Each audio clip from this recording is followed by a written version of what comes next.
Welcome to the channel Darkness in the Night. The afternoon sunlight spilling over the Thang Long apartment complex carried only a pale golden hue. Not enough to dispel the chill that clung to this quiet suburb of Hanoi. Everyone said it was the most livable place in the city, full of professors, researchers, intellectuals. The architecture was modern, the lawns were neatly trimmed, and the faint scent of coffee from the lobby floated through the air. Everything wrapped in a perfect shell of peace and order. Nguyen Minh An, a young lecturer from a prestigious university, believed that too when she decided to rent apartment number 4, ground floor, building C. The moment she stepped inside, a cold draft brushed against the back of her neck. Even though the heater was already on, the room felt older than the others she had viewed. The once white walls of this luxury complex were now yellowed, carrying a faint smell of dampness and age, as if the place had been abandoned for a long time. Though all the paperwork was clean and the landlord was a respected professor. On her first night, Minh An spent the entire evening arranging her books. She loved neatness, but somehow this room refused to cooperate. Every corner seemed to hold something heavy, invisible, pressing down on her. Around 11 o'clock, exhausted, she finally lay down on her new bed. That night, she was awakened by a sound. Not loud, just a soft, stifled sob. At first, she thought she imagined it. She closed her eyes, trying to fall back asleep. But the sound came again, clearer this time, closer. It was a child's cry. Not a tantrum, not whining, but a muffled, despairing sob, like a child trying hard to hold back endless sorrow. Minh An sat up. She looked toward the window and the balcony. She knew there were no families with small children in this complex. This was a residence for academics and older couples, most living alone. Besides, the sound seemed to come from inside the building, not from the street. Cautiously, she opened the door and stepped into the cold corridor. It was empty, dimly lit by a flickering yellow light. She stood still, listening. The crying had stopped. Relieved, she told herself she was just tense from the move. She turned to go back inside, then froze. She felt it, a gaze, watching her from the darkness at the far end of the hall. Panicking, Minh An slammed the door shut and locked it tight. That night, she couldn't sleep again. Apartment 4 seemed to be whispering secrets she didn't want to hear. The next morning, Minh An went down to the parking basement. The air was thick with dampness and the smell of gasoline. The garage was vast and eerily empty, the concrete pillars towering high. She headed toward her car, then stopped. Near one of the pillars, in a patch of darkness where the neon light had gone out, a dark stain spread across the concrete floor. Her heart pounded. At first, she thought it was motor oil, but the deep reddish-brown color and the sharp metallic scent told her otherwise. Hands trembling, she turned on her phone's flashlight and screamed. There, under the weak beam, lay the body of Professor Kang, a man she had once worked with on a research project. His face was twisted, his body brutally murdered, splatters of blood streaking the pillar. Minh An stumbled backward, fell, and tried not to look. But amid the panic, her eyes caught something. A crumpled white note near the professor's clenched hand. She reached for it, shaking. On it were only 2 words, scrawled in thick black ink. Room 4. Police soon sealed off the scene. The once quiet complex now echoed with sirens and hurried footsteps. As the first witness, Minh An was held for questioning. She tried to stay calm, but those 2 words, Room 4, kept circling in her mind like a curse. The weary detective set his notebook down. Ms. Nguyen Minh An, what was your relationship with Professor Kang? She took a deep breath, her voice still trembled slightly. We were just colleagues, sir, she said softly. We worked together once on a sociology research project. But it's been a long time since we last met. The detective leaned forward, his eyes sharp and skeptical. You were the one who found the body. And this note, he lifted the crumpled piece of paper, letting it dangle between his fingers. Has your apartment number written on it? Coincidence, you think?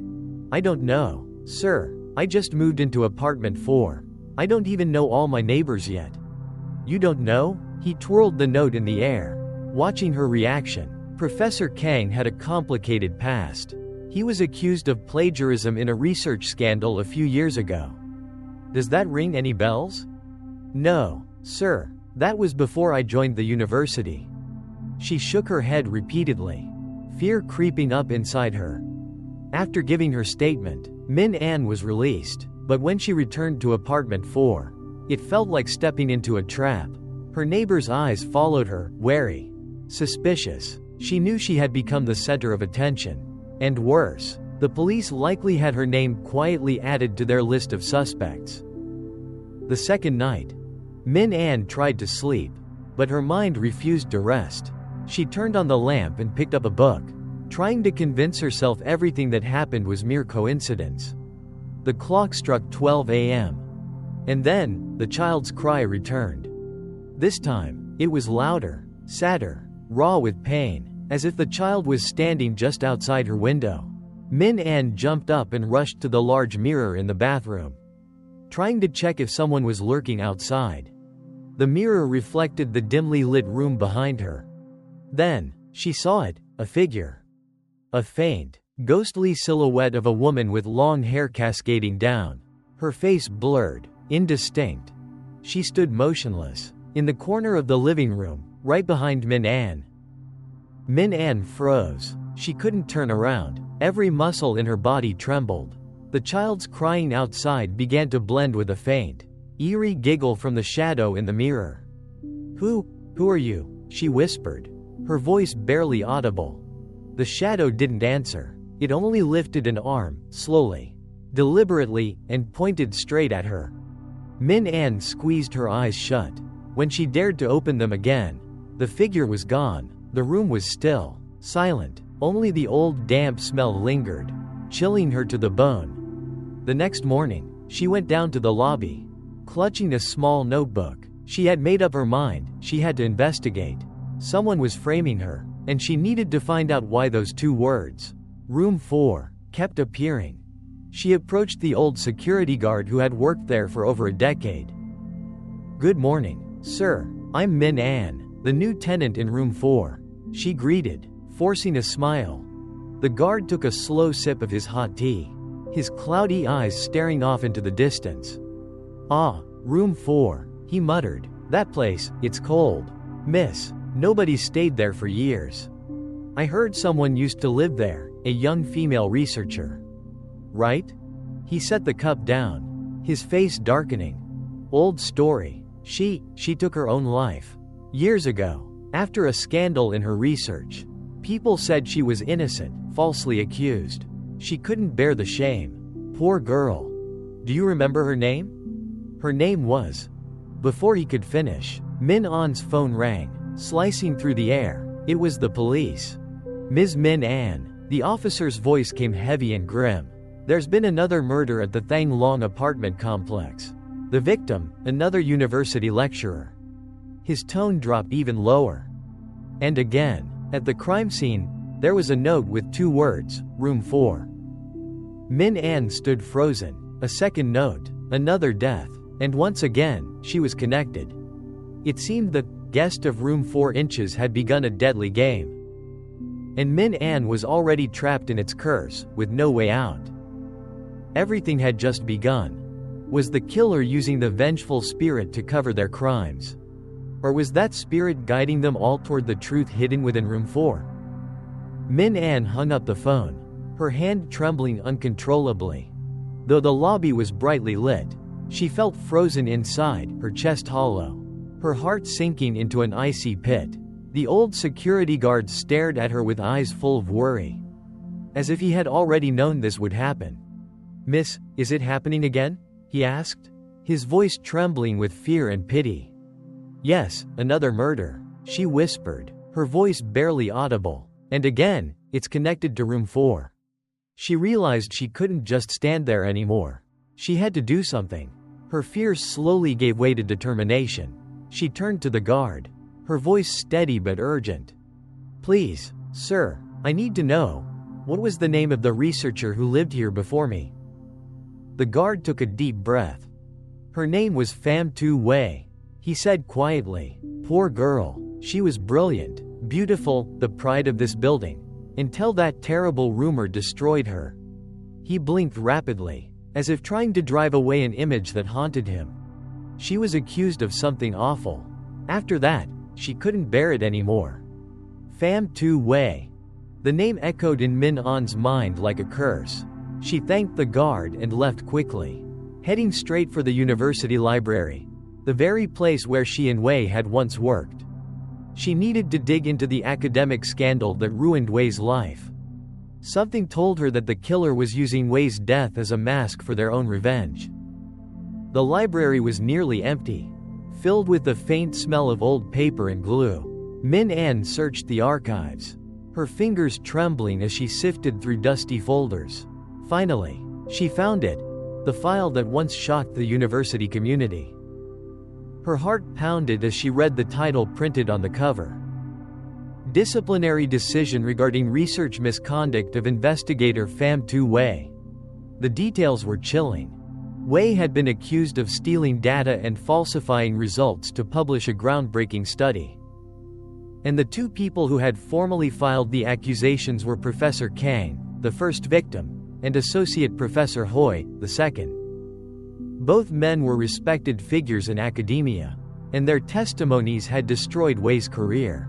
She was publicly shamed, fired, and ultimately, she took her own life in apartment 4.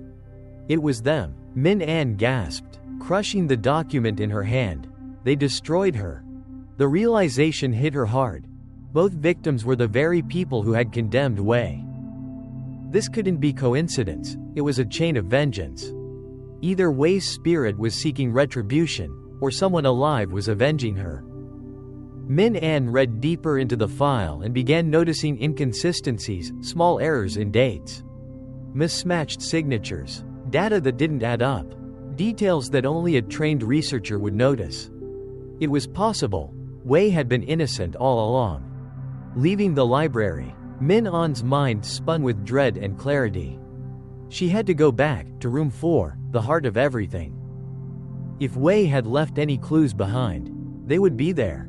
When she returned to Thang Long, the air felt heavy, suffocating. Police sirens blared from the upper floors where the second crime scene was sealed off. She hurried past, reaching her door, that cold, silent slab of wood, as if it had been waiting for her. Inside, she began to search. She peeled away layers of wallpaper, tapped along the walls, rummaged through every forgotten cabinet. The musty smell of mold filled her lungs, but she pressed on. Then she reached the bathroom, the same place where she'd seen that ghostly figure the night before. She stared into the large mirror where the spirit had once pointed directly at her. Her fingers brushed the cold surface. Something compelled her to look closer.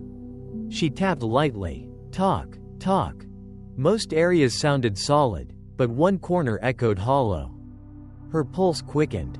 Using a small screwdriver, she pried at the adhesive around the mirror frame.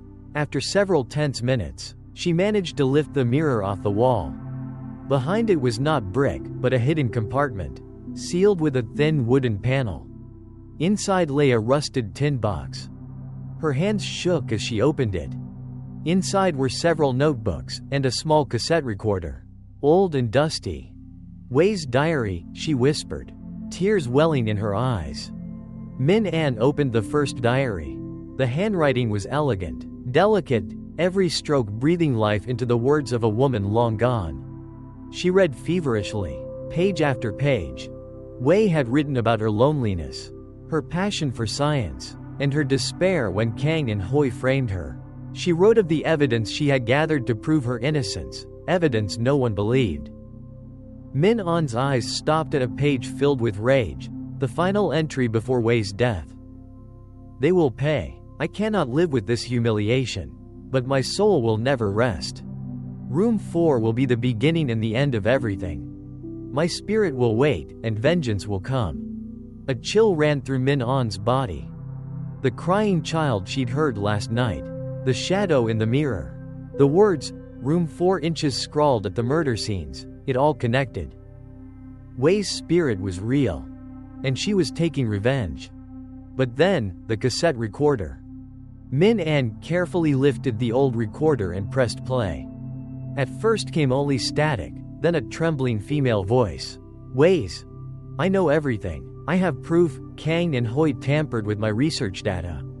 They were jealous. They wanted me gone so they could take credit for my work. Her voice cracked, filled with pain. Min An could hear her muffled sobs through the hiss of the tape. I'll send this recording to. The audio suddenly cut off, replaced by chaos. The crash of furniture, struggling. And then, the sound of a child crying. It was louder, sharper, more terrified than any sound Min An had ever heard. Not the cry of sadness, but of panic.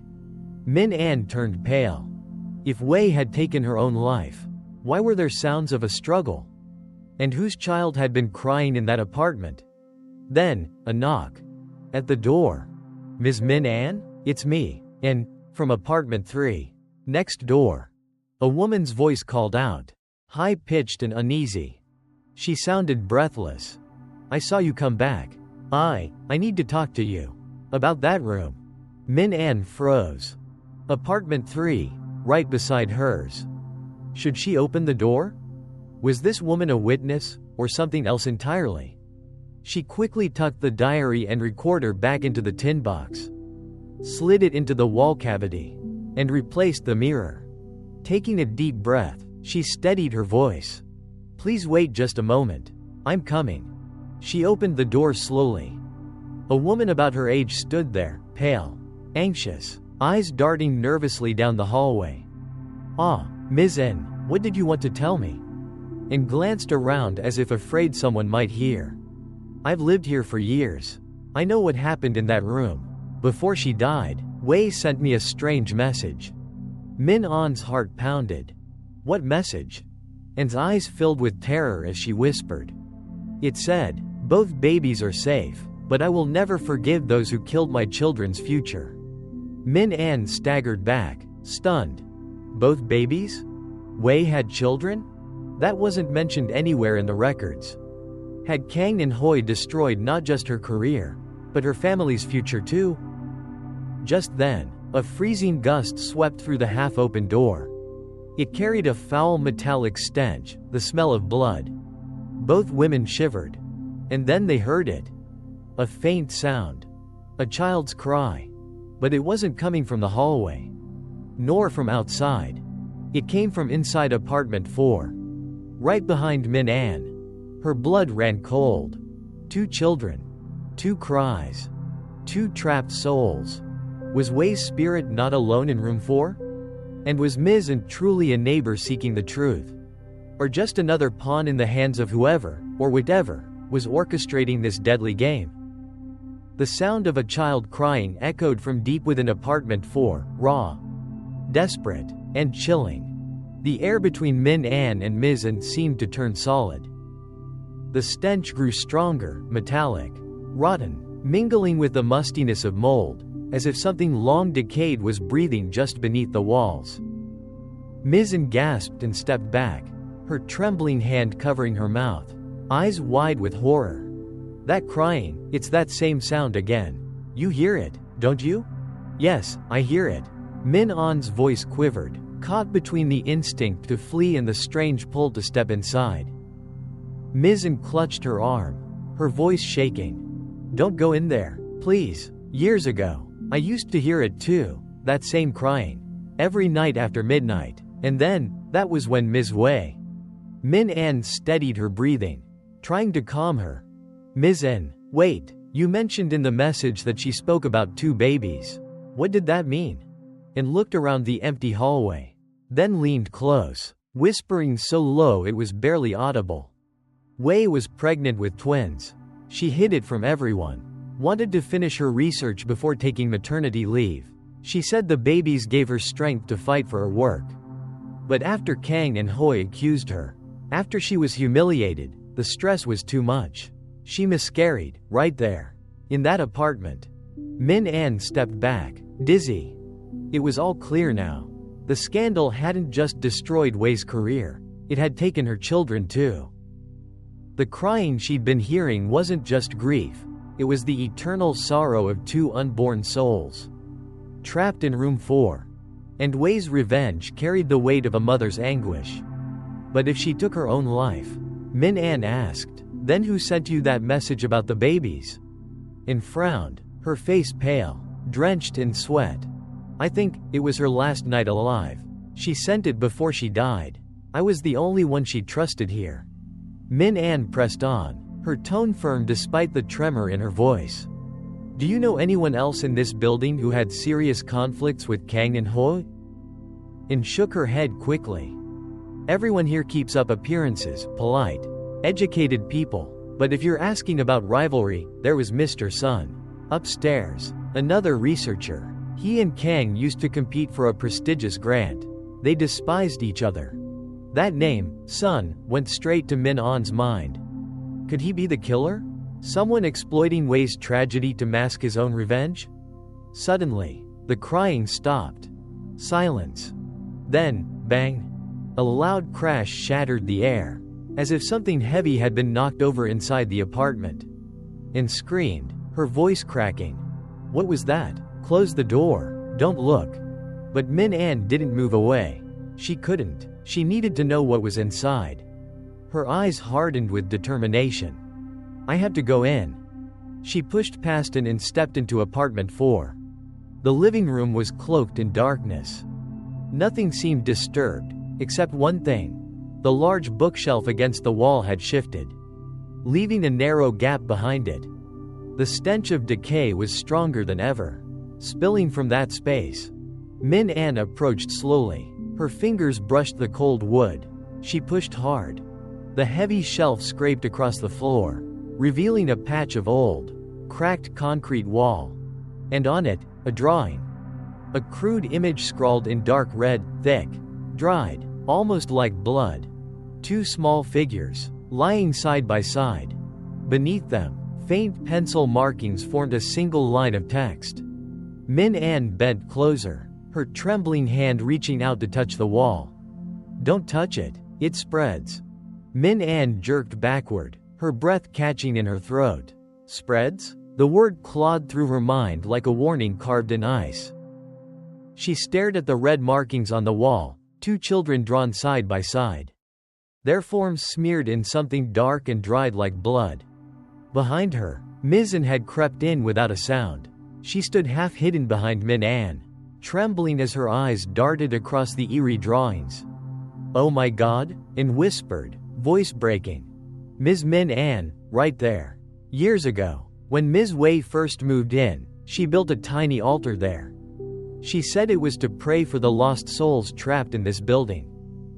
An altar. A shrine for wandering spirits, set up secretly by Wei herself. And now, the grotesque drawing of two children appeared in the same spot, like a warning resurrected.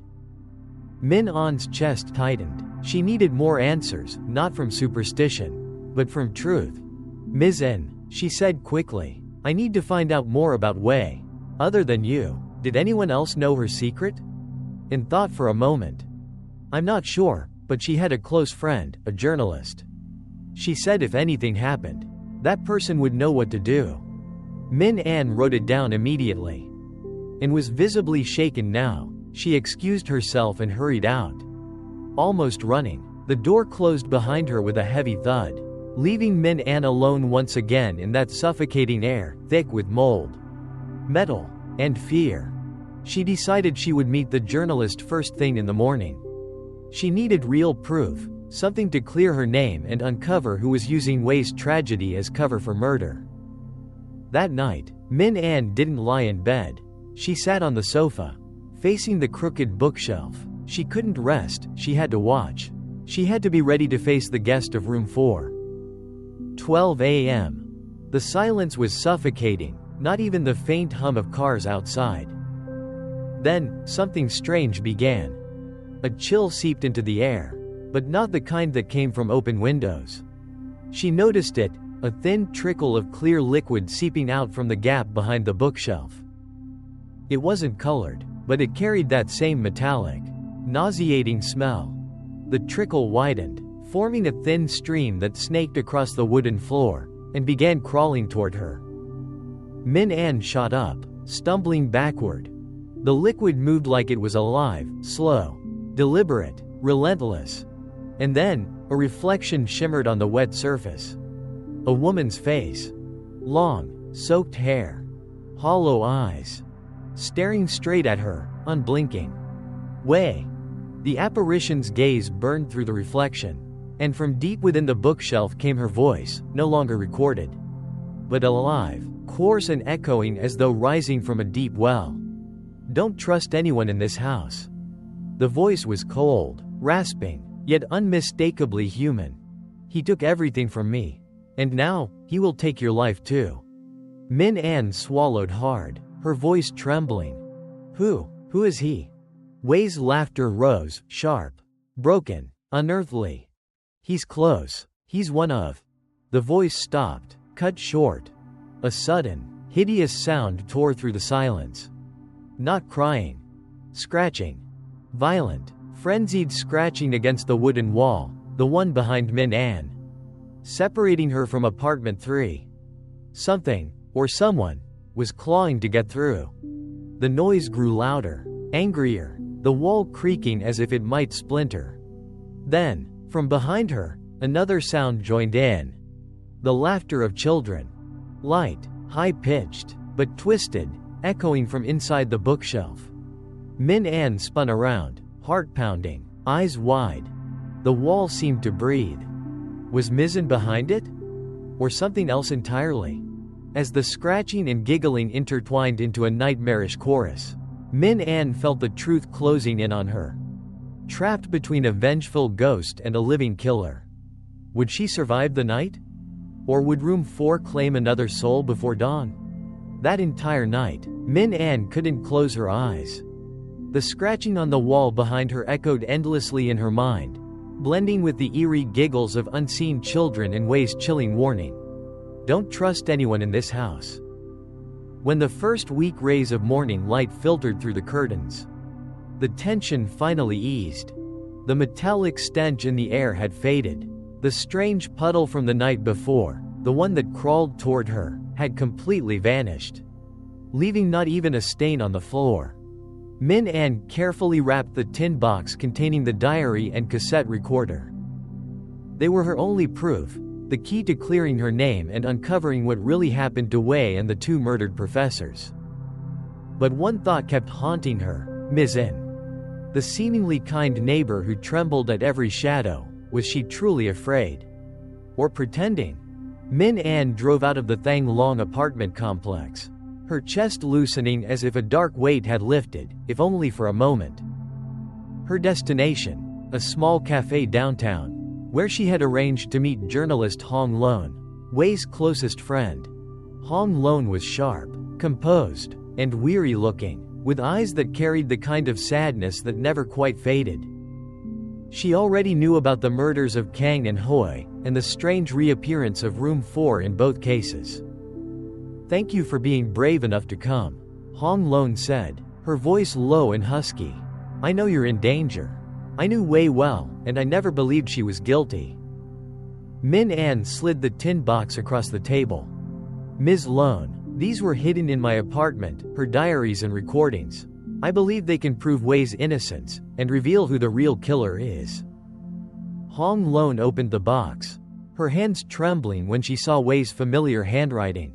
She began skimming the pages, her expression darkening.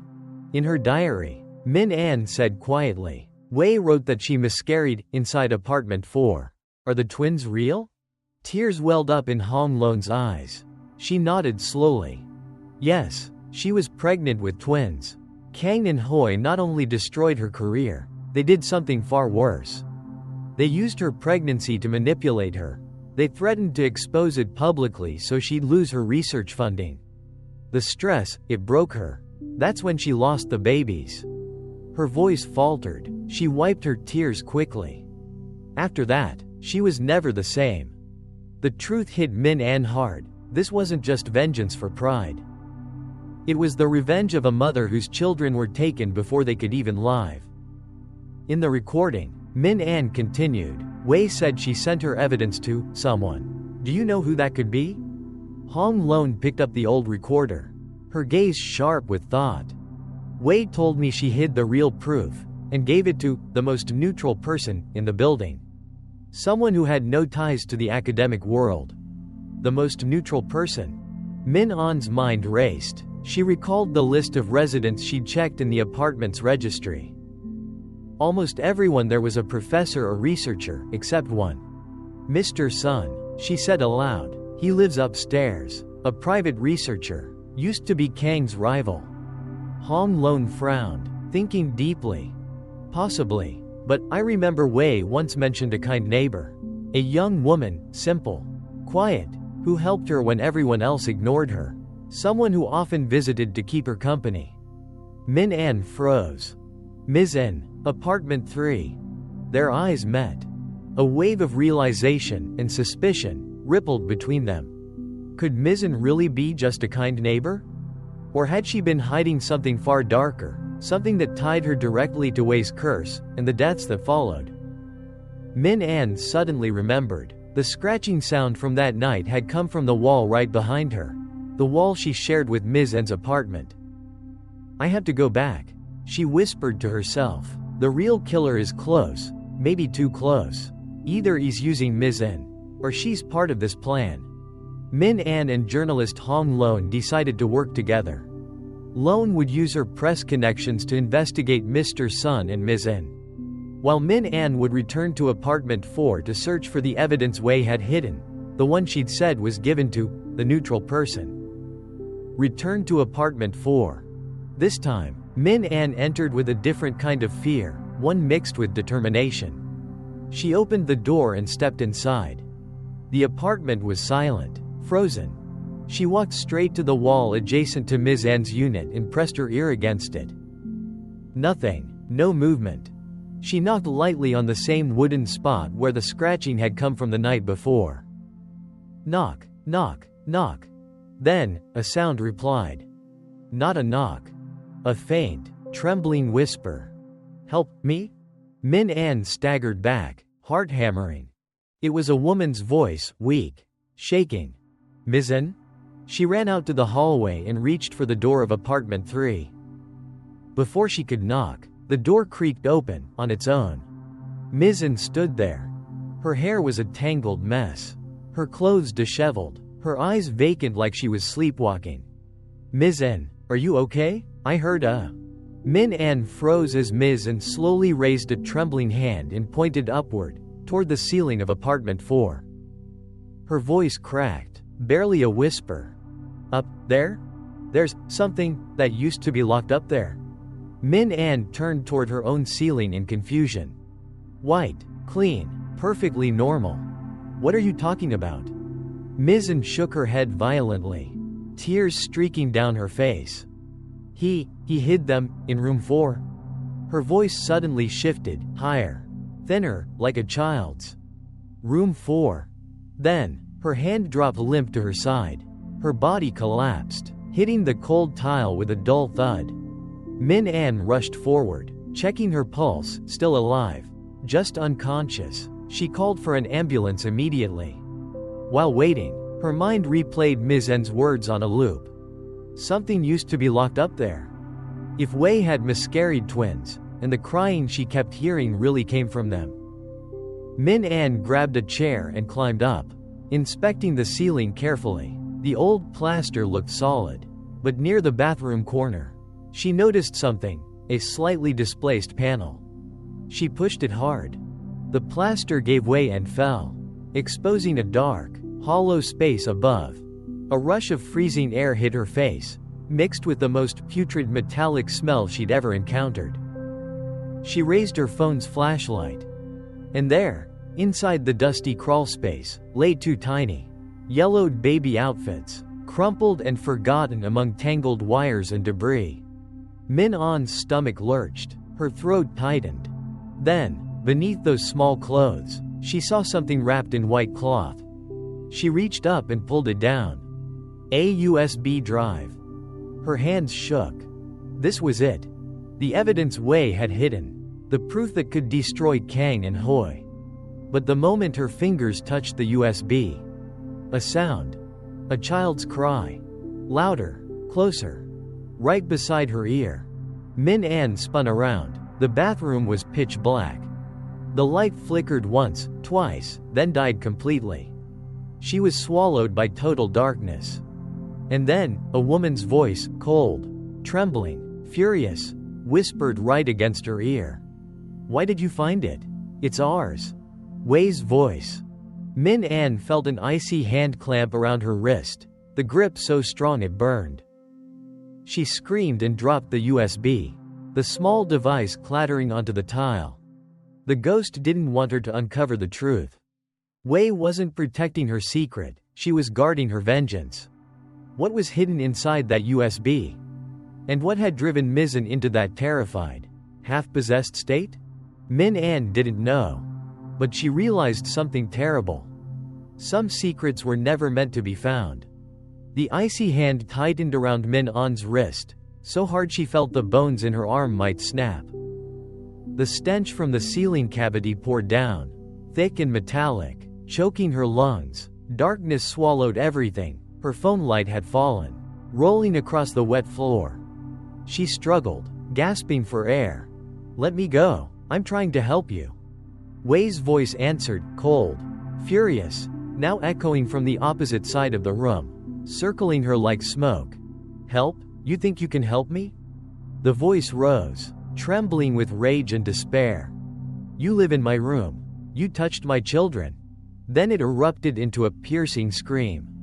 "You're all the same, greedy, lying." An invisible force yanked Min An backward, slamming her against the wall. She screamed, panic flooding her chest. She knew she couldn't fight a spirit, but she had to reach her. "I'm not Kang. I'm not Hui," Min An cried out. "I'm another victim. Someone's using your death to kill again. Don't you want the truth to be known?" The darkness went still. Even the ghostly cries of the children faded, replaced by heavy silence and Min An's ragged breathing. Then, the pressure eased. The hand let go. Min An collapsed onto the cold tile, trembling. She grabbed her phone and turned on the light. The bathroom looked normal again. No shadow, no voice. Only the USB drive, lying right by her feet. Without hesitation, she snatched it up, bolted out of the bathroom, and slammed the door behind her. She rushed to her laptop, her fingers shaking as she plugged in the drive. No password. Inside was only one file, a video, about 2 minutes long. Her heart pounded as she double-clicked. The screen flickered to life. The footage was grainy, shot in a dim conference room, but the audio was crystal clear. 3 men were talking. She instantly recognized Kang and Hui. The third man's voice was lower, calm, but carried a menacing edge. "Professor Kang," the man said quietly, "here's the proof. It was you and Hui who altered the final data, not Wei." A pause. Then his tone hardened. "I know exactly what you did. I helped you remove your rival. And in return, you'll give me control of the new project." Kang's voice trembled. "Mr. Sun, I told you. I'll list you as co-author." "Co-author?" Sun's voice turned into a growl of contempt. "No, Kang, I want power. All of it. I was the one who fed Wei the wrong data, made sure she'd fail and you could destroy her. I helped you. Now you'll pay me back." Min An's blood ran cold. Mr. Sun. It was him. Not Wei, not superstition, not fate. The true killer, the one pulling every string, was Sun. The man everyone thought was neutral. He had exploited Kang's envy and Hui's ambition, using them to eliminate Wei and seize the entire research project for himself. Wei had trusted him, the neutral neighbor, never realizing he was the very man who had destroyed her. And when she finally discovered the truth, she had recorded this meeting in secret, her final act before death. Min An stared at the screen, horrified. Kang's panic-filled voice echoed from the speakers. "Please, Sun, don't do this." And with that, The video cut to black. Min An finally understood. When Wei took her own life, Mr. Sun believed the evidence had died with her. But when Kang and Hui tried to reopen their old research project, fear struck him. He silenced them permanently and used the legend of Wei's vengeful spirit in Room 4 to mislead the police. He spread rumors of a haunting to hide his murders. Now, Min An held the one thing that could expose him: proof of his crimes, both academic fraud and murder. She immediately called journalist Hong Lone. "Ms. Lone, I found it. It's Sun, he's the killer. I have a video of him threatening Kang." Min An's voice shook, half exhilaration, half terror. There was silence on the line for several seconds. "Are you sure, Min An?" Lone finally asked. "I've been digging into him. He's well-respected, clean record, no criminal history. Please, you have to believe me. The video doesn't lie. I'm sending it to you right now. We have to go to the police." She opened her laptop and began uploading the file. The progress bar crawled forward. 70%, 80%. Then, knock, knock, knock. The sound froze her mid-breath. This wasn't a timid knock from a neighbor. It was firm, deliberate, the sound of someone who already knew she was inside. Min An's pulse spiked. She looked through the peephole. Mr. Sun stood there, smiling. Too wide, too calm. He wore a crisp shirt, holding a small gift box in his hands. "Ms. Min An," he said pleasantly, "I'm Sun from upstairs. I heard you just moved in. Thought I'd come say hello." Her blood turned to ice. Why was he here? Had he found out she had the USB? Was this a test or a warning?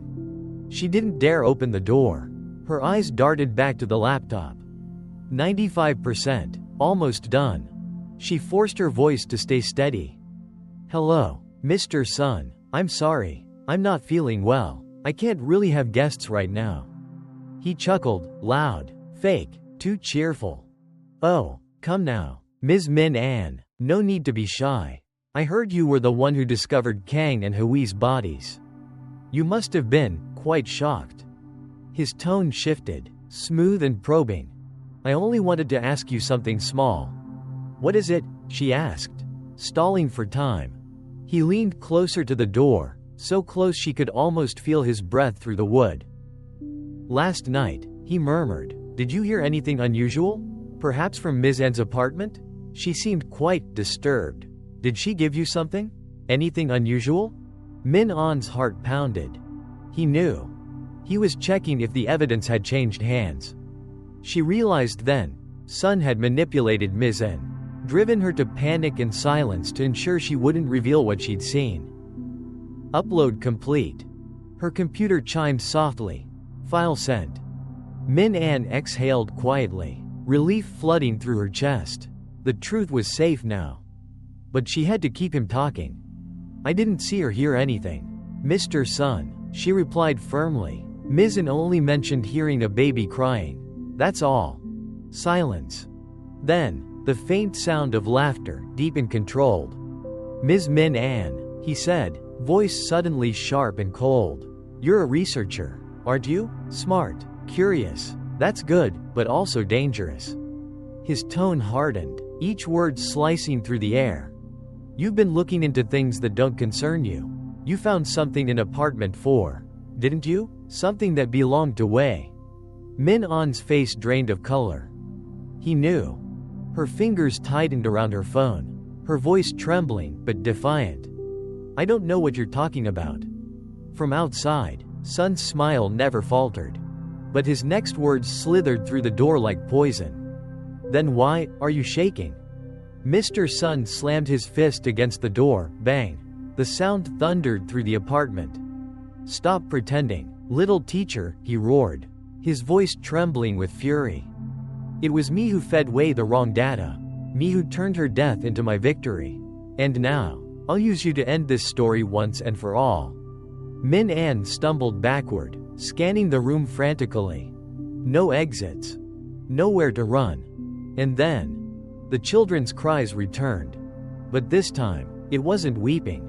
It was laughter, soft, echoing, chilling, drifting from somewhere inside her apartment. On the other side of the door, Mr. Sun suddenly went silent. Then, something horrifying happened. A thin line of crimson began to seep out from beneath the door.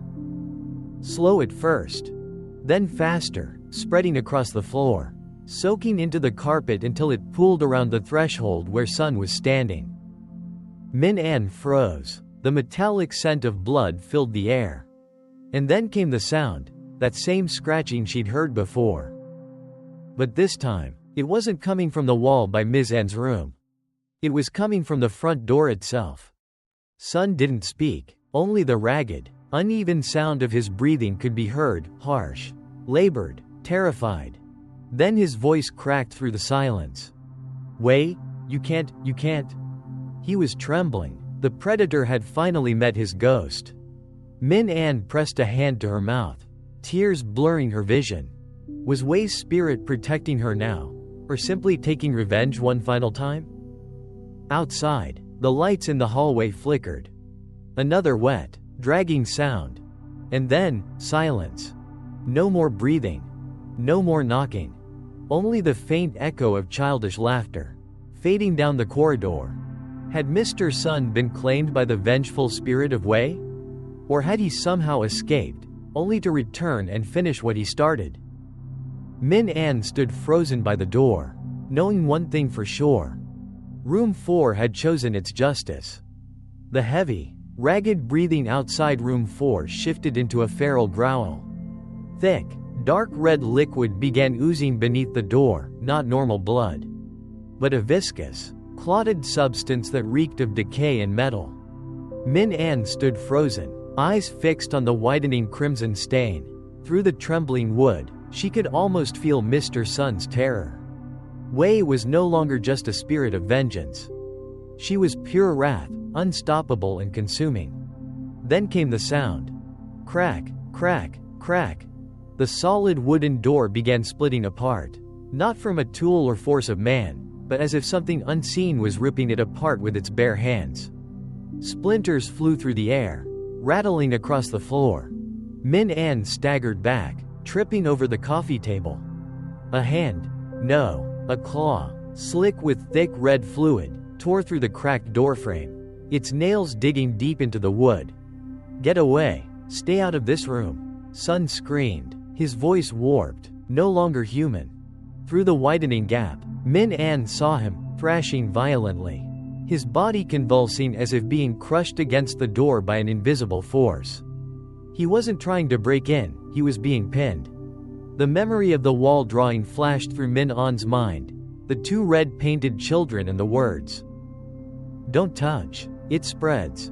Now she understood. Spreading wasn't just a warning. It was a curse, an infection of vengeance. Wei's rage had infected Kang, Hoi, and now Sun, trapping them in deaths that defied nature. Min An clenched the USB in her fist. This was her only chance. While the killer was consumed by the curse, she had to escape. She scrambled toward the kitchen. "You can't run from me," Sun roared, his voice breaking into manic laughter. The sound of splintering wood exploded behind her. The door shattered. Sun stumbled in, his face twisted, half covered in blood, eyes wild with terror and madness. In his trembling hand gleamed a fruit knife, catching the faint light. "You think sending that file means you've won?" he hissed. "You think you can destroy me?" He staggered forward, limping but relentless, the rage of both man and curse driving him.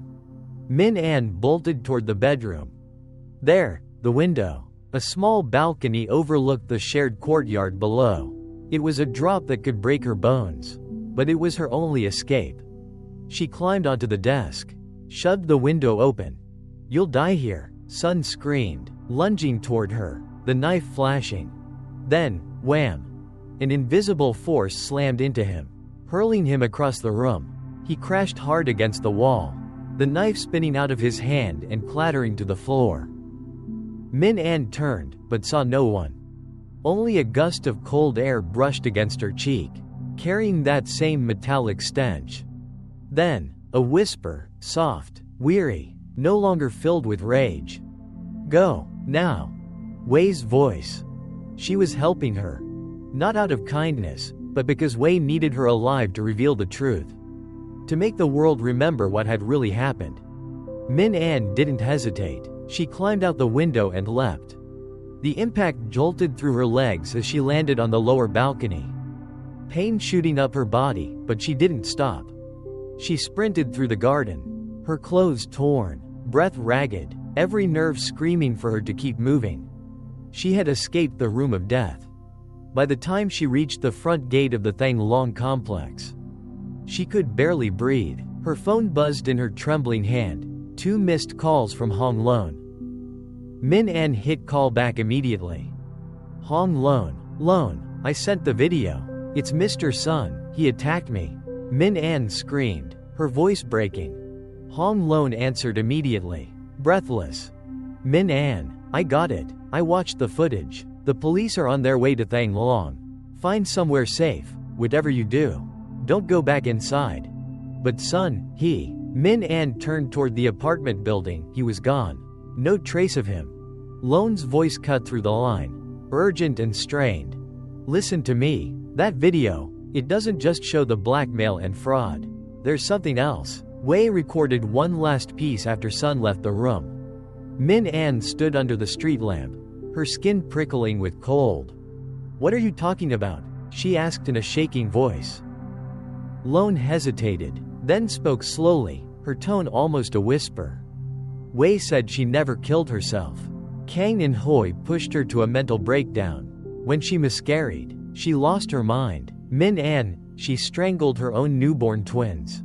She thought she was saving them from this rotten world. Min An's blood ran cold. The cries of children she'd heard were not spirits of innocence. They were the souls of the babies killed by their own mother. Lon's voice shook. And she used their blood to write on the wall, "Don't touch." It spreads. The file Wei had hidden wasn't just evidence against Sun. He was only accidentally recorded. It was her confession. Her final truth, and the reason she never wanted anyone to find it. Lon's voice dropped to a whisper. Min An, that stench, the blood, the madness, it isn't a haunting. It's a contagion. Wei used her children's blood to taint the apartment. Anyone who touches it absorbs her rage. They lose their minds. They destroy themselves. The phone slipped from Min An's hand. She stared at her palm, the same hand that had touched the water on the floor. The blood on the wall. The USB slick with red from the ceiling. She was infected. A wave of dizziness hit her. Her vision blurred. The streetlight above her flickered once, then went out. The entire complex fell into darkness. And from that darkness came footsteps. Quick, heavy, getting closer. Not Sun. A woman. Ms. N. She stepped into the dim glow of a failing lamp, hair matted. Face chalk white, eyes empty. Her smile was crooked, unnatural. Ms. Min An, she whispered. Her voice eerily steady. I'm the one Wei sent the evidence to. I'm the neutral one. I've heard the crying for so long. I know the secret. She lifted her hand. In it gleamed a blood-stained surgical scalpel. Wei wants you to join room 4, she said softly, eyes burning with madness. Ms. N, the true recipient of the confession, was no longer herself. She was another host of the infection, a puppet of Wei's will. Now, with the curse spreading through her own veins, Min An faced a terrifying choice. Would she fight the madness and survive, or become the next victim claimed by the apartment of no one? The entire apartment complex was swallowed by darkness. The dreadful silence was shattered by a chilling giggle, Ms. N's laughter. Now twisted by Wei's vengeance and the madness of the infection. She stood there in the shadows, a gleaming surgical scalpel in her trembling hand, her eyes hollow and lifeless. Sister Wei wants you to stay. You're not leaving, she screamed, her voice no longer her own, a warped, guttural blend of multiple tones. Min An stumbled backward, her mind spinning. She was infected. Fear and delirium clawed at her sanity. She had to fight, against Ms. N, against Wei's spirit, and against the creeping madness within herself. "Ms. N, please, wake up," Min An cried, her voice cracking. "You're not Wei. She killed her children, remember? Don't become another killer." Her words seemed to pierce a flicker of conscience deep inside Ms. N. The woman froze, anguish flashing across her eyes. "No, no," Ms. N whimpered, clutching her head. "The crying, it hurts. I have to stop it. I have to end everything." Then came the sound, that terrifying infant wail. Loud and near, as if a baby stood right between them. A sound full of grief and fury. Seizing the moment, Min An turned and bolted toward the courtyard. She needed to hide, or escape, before the police arrived. If they found Ms. An injured or holding the knife, no one would believe Min An's story. She sprinted across the wet grass when a sharp pain struck her leg. The icy burn of the infection crawled through her veins, heightening her senses. She could hear every rustle behind her. Ms. An was following. But it wasn't running. It was gliding. "You can't escape," Ms. An shrieked, her laughter echoing through the night as she surged forward, overtaking Min An. Then she veered toward the underground parking garage, the same place where Professor Kang had died. "Ms. N, don't go near there," Min An yelled, though she didn't know why. But Ms. N didn't listen. She descended the ramp and stopped beneath the same concrete pillar where Kang's blood had dried. In the dim emergency light, Min An saw her raise the scalpel high. "Wei, I helped you. Let me finish the last one on your list," Ms. An screamed. But the blade wasn't aimed at Min An. It turned toward herself. Wei's spirit had fully consumed her. She had become the final victim of the curse. "No," Min An cried, running down the ramp. But she was too late. Ms. An plunged the scalpel into her own chest. Blood splattered across the pillar, mingling with Kang's dried stains. As her body crumpled, a sinister giggle rippled through the garage, satisfied, echoing from the dark corners. Min An froze. Ms. An was dead.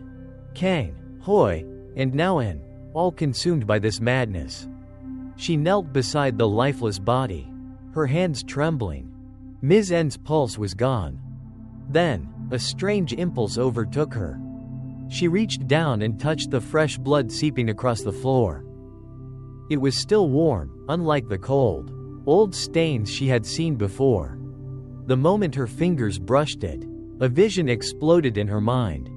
She saw herself inside apartment 4. She saw Wei, in agony, losing her child.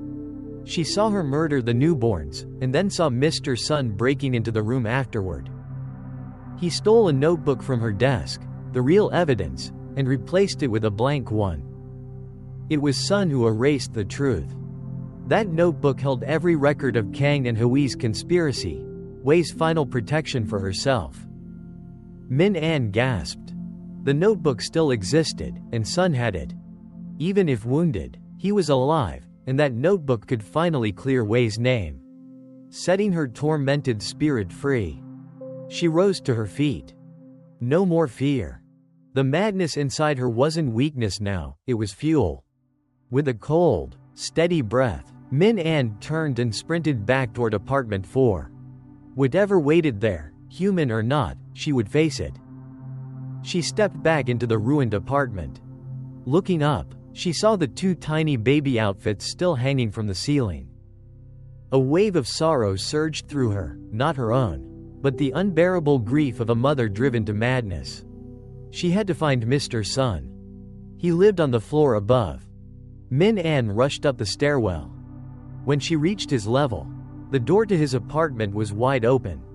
Inside, total darkness. "Mr. Sun," she called out, her voice cold and resolute. No answer.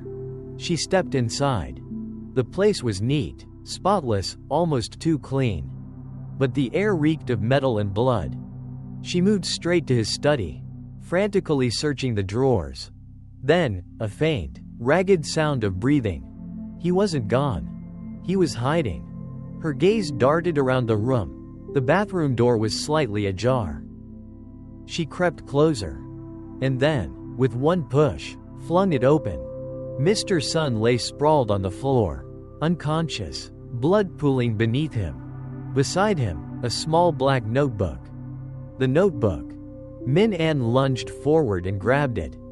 She flipped it open. Inside were meticulous scientific notes, signed by Kang and Hoi, proving they had falsified data and framed Wei. This was the final truth. Then came the distant wail of police sirens. Hong Lon had done it. But when Min An turned back, Mr. Sun's eyes were open. "No," he rasped, his trembling hand reaching for the notebook. "You can't take that." With the last of his strength, he lunged at her. Would Min An hold onto the evidence and survive to expose everything? Would Wei's spirit intervene one last time? Or would Min An face her own death, in the home of the man who started it all? The story ends here. Thank you for listening until this very moment. If you enjoyed it, please give the video a like and subscribe. It's the greatest encouragement for us to keep creating more chilling stories for you. If you have any questions or notice any mistakes, feel free to leave a comment below. Thank you for watching, and Darkness in the Night. We'll see you again in the next story.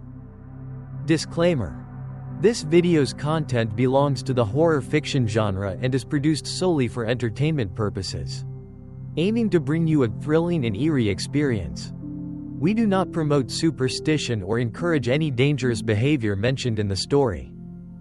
Any resemblance to real individuals, places, or events is purely coincidental. Thank you sincerely for staying with Darkness in the Night.